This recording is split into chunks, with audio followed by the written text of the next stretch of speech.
हर हर महादेव। जय नीम करोली बाबा, जय श्री राम, जय बजरंग बली। नमस्कार, आप सभी का हमारे चैनल रिंके स्टोरीज पर एक बार फिर से आर्थिक स्वागत है। जैसा कि आप सबको विदित है, हमारे चैनल पर श्री नीम करोली बाबा जी की अद्भुत कथाओं की श्रृंखला का क्रम जारी है। जैसा कि आप सबको आज के विषय के बारे में विदित होगा कि आज का विषय क्या होने वाला है। आज की जो कथा है वह संपूर्णतः एक कथा न होकर एक समग्रणीय, एक व्यक्तिगत अद्भुत और बहुत ही महत्वपूर्ण जानकारी के परिवेश में है। आज का यह क्रमांक किया है। आज के इस अद्भुत क्रमांक को शुरू करते हैं।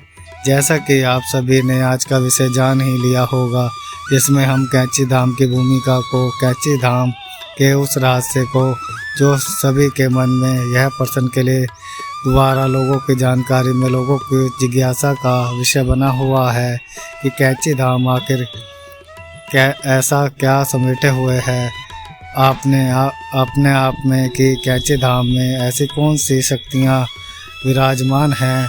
कैंची धाम में ऐसा क्या है कि वहाँ पर एक बार नतमस्तक होने के साथ ही लोगों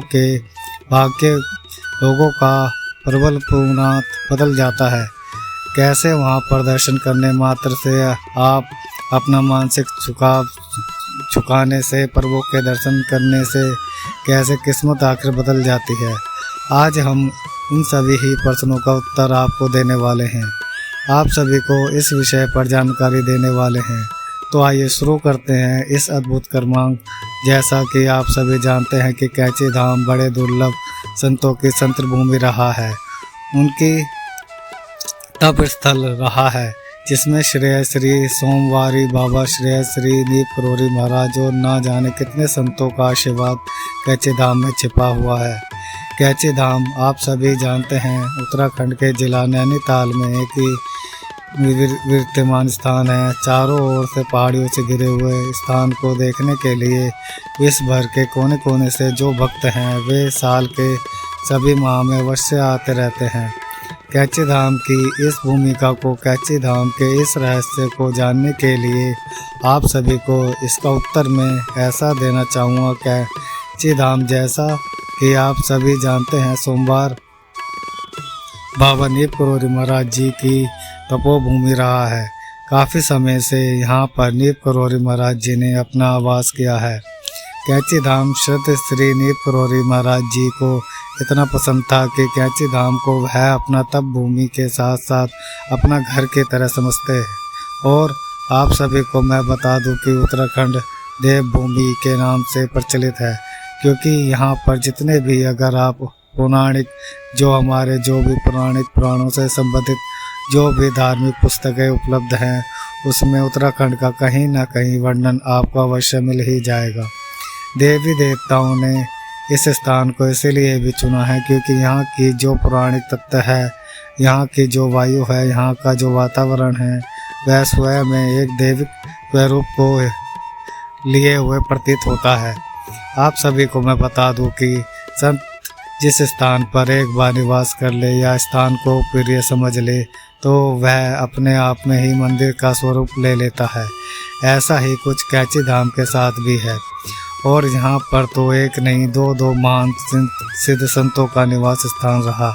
जैसा कि आप सभी जानते हैं, श्री नीम करोली महाराज जब कैंची धाम पधारे थे, तो उस दिन जब नीम करोली महाराज जी कैंची धाम आए तो उन्होंने सर्वप्रथम जब वहाँ पर खुदाई करवाई, वहाँ पर सोमवारी बाबा जी की धुनी, जिसे आप यज्ञ वेदिका का कह सकते हैं, वह महाराज जी ने जब ग्रामीणों से वहाँ पर खुदाई करने को कहा, जब खुदाई के दौरान पाया कि वहाँ पर यज्ञ वेदी नहीं पाई गई जो कि सोमवारी बाबा से संबंधित थी।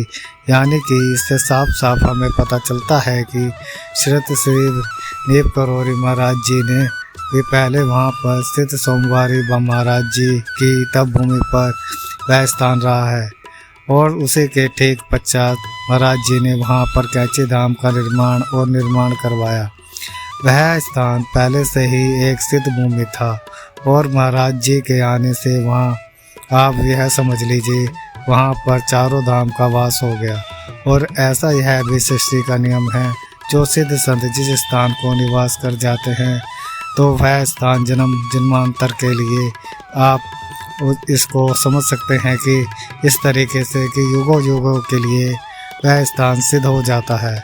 श्रत श्री नीप करोरी महाराज जब कैची धाम पधारे थे तो उस दिन जब नीप करोरी महाराज जी कैची धाम आए तो उन्होंने सर्वप्रथम जब वहाँ पर खुदाई करवाई, वहाँ पर सोमवारी बाबा की धुनी, जिसे आप यज्ञ वेदिका कह सकते हैं, वह प्राप्त हुई। महाराज जी ने जब ग्रामीणों से वहाँ पर खुदाई करने को कहा, जब खुदाई के दौरान पाया कि वहाँ पर यज्ञ वादिनी पाई गई तो सोमवारी बाबा से संबंधित थी, यानी कि इससे साफ साफ हमें पता चलता है कि श्री श्री नीप करोरी महाराज जी से पहले वहाँ प्रसिद्ध सोमवारी महाराज जी की तपोभूमि वह स्थान रहा है। और ठीक उसी के तत्पश्चात नीप करोरी महाराज जी ने वहाँ पर कैची धाम का निर्माण करवाया तो वहाँ स्थान पहले से ही एक सिद्ध भूमि था। और महाराज जी के आने से अब यह समझ लीजिए कि चारों धाम का वास हो गया। ऐसा यह सृष्टि का नियम है, जो संत जिस स्थान पर वास कर जाते हैं तो वह स्थान जन्म जन्मांतर के लिए, आप इसको समझ सकते हैं कि इस तरीके से युगों युगों के लिए वह स्थान सिद्ध हो जाता है। और जहाँ पर संतों का निवास होता है वहाँ पर अद्भुत शक्तियों का रमणीय स्थान बन जाता है। महाराज जी भौतिक रूप से चाहे आज इस संपूर्ण विश्व में, इस संपूर्ण जो आप इस प्रकार से इस बात को समझ सकते हैं कि जो यह सृष्टि है, जो यह परवल है या सारा चराचर है, महाराज जी भौतिक स्वरूप से उसमें विलीन हो गए हैं। लेकिन सूक्ष्म तौर पर एक संत होने के साथ साथ महाराज जी इस पूरे संसार के कण कण में वास कर रहे हैं। और महाराज जी को तो वैसे भी कैची धाम इतने प्रिय था कि महाराज जी उसे अपना प्रथम घर मानते हैं। महाराज जी वैसे तो पूर्ण रूप से उत्तर प्रदेश के रहने वाले थे, लेकिन महाराज जी इस सृष्टि के कण कण में आज भी वास कर रहे हैं। आप सभी के समक्ष महाराज जी हो सकते हैं, लेकिन हमारी जो इस भौतिक विश्व की दुनिया है, महाराज जी का सूक्ष्म रूप से ऐसे ही नहीं देख सकते। इसीलिए जब भी हम कैची धाम जाते हैं तो हमें एक ऐसा अद्भुत एहसास होता है जैसे आप सब कुछ हमने प्राप्त कर लिया। ऐसा मेरा व्यक्तिगत अनुभव भी रहा है कि जब मैंने कैची धाम में प्रथम बार इस मस्तक को महाराज जी के समक्ष झुकाया था, उसी दिन उसी क्षण के पश्चात ही मेरे व्यक्तिगत जीव का एक ऐसी ऊर्जा का प्रवेश हुआ जो आज तक विद्यमान है। और उस ऊर्जा को शब्दों में कह पाना अत्यंत कठिन है। इसीलिए मैं आपको आज के इस क्रमांक में अपना व्यक्तिगत अनुभव भी बता रहा हूँ कि कैची धाम जब भी आप जाते हैं तो आपको भी ऐसी संत की वह विलक्षण ऊर्जा आपके अंदर समाहित हो जाती है, जो आपके जीवन में एक नई उमंग, एक नया उद्देश्य और आपके जो उमंग रूपी पंख हैं उनको एक नया परिवेश प्रदान करते हैं, जिससे आप एक नई उमंग, एक नए आत्मविश्वास के साथ अपने जीवन में फिर से प्रवेश करते हैं।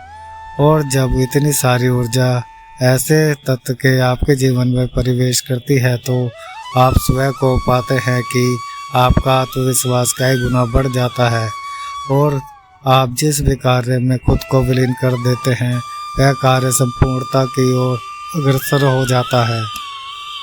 तो ऐसी संत से भरी हुई वहाँ पर इतनी सारी अद्भुत शक्तियाँ मौजूद हैं जो कि महाराज जी से पूर्ण रूप से छन कर आ रही हैं, जो आपके जीवन में नई उमंग को भरने के लिए तत्पर है। इसीलिए मेरा आप सभी से आग्रह है, जो भी भक्त महाराज जी से जुड़े हुए हैं और महाराज जी को जानने में इच्छुक है, कैची धाम एक बार अवश्य अपने मस्तक को झुकाएं, महाराज जी के दर्शन करके आइए। मेरा ऐसा व्यक्तिगत विश्वास है, आप सभी को मैं यह बात दोहराना चाहता हूँ कि मेरा व्यक्तिगत यह विश्वास है कि आप कैची धाम में महाराज जी के दर्शन करके आते हैं तो आप अपने एक नव जीवन में प्रवेश करेंगे और आपका जीवन स्वाभाविक तौर पर, प्रमाणिक तौर पर एक नए आयाम को छूने लगेगा। ऐसी अद्भुत शक्तियाँ, ऐसा अद्भुत संत का प्रभाव है कैचे धाम में। इसीलिए कैचे धाम में जो भी व्यक्ति महाराज जी के सामने नतमस्तक होता है, महाराज जी से अपने मन की बात कहता है, महाराज जी से उसके जीवन में उसी क्षण में प्रवेश करना शुरू कर देते हैं। आप जो भी कार्य है उसके तत्पश्चात करते हैं, महाराज जी को याद करते हैं, तो महाराज जी आपके उस कार्य में 4 चांद लगा देते हैं। इसीलिए आप इस बात पर बिल्कुल भी शंका ना करें, कैचे धाम जाने से आपको क्या लाभ मिलेगा।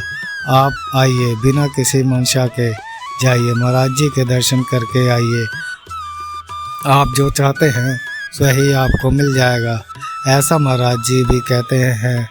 महाराज जी की यह वाणी है कि महाराज जी ने सदैव कहा है कि एक बार मैं यदि किसी का हाथ थाम लेता हूँ, चाहे वह व्यक्ति मेरा हाथ छुड़ा कर जाना चाहे, लेकिन जीवन भर मैं उसका साथ दे रहता हूँ, उसका हाथ जीवन भर थामे रखता हूँ, उसके जीवन पर पल पल क्षण क्षण में नज़र रखता हूँ, और उसके हित में जो भी कार्य होते हैं, उसके हित में जो भी स्वाभाविक तौर पर उसे मिलना चाहिए, वह अवश्य उसे मिलकर ही रहता है। महाराज जी का कहना था कि सभी से प्रेम करिए, सभी के प्रति श्रद्धावान रहिए और सभी के जीवन में खुशियाँ लाइए, ऐसा कामना करता हूँ। आज का यह विशेष कर्मांक आपके लिए लाए थे। इतनी सारी जानकारी के साथ मैं आशा करता हूँ आपको आज का यह वीडियो अवश्य पसंद आएगा, और ऐसी कामना के साथ मैं आप सभी से विदा लेने का समय आ चुका है। तो मिलते हैं फिर से एक ऐसे ही अद्भुत विशेषांक के साथ। तब तक के लिए जय श्री राम, जय गुरुदेव महाराज, जय हर हर महादेव, जय श्री राम। और अगर आप हमारे चैनल पर नए हैं तो हमारे चैनल को लाइक करें, कमेंट करें, शेयर करें, सब्सक्राइब करें। धन्यवाद।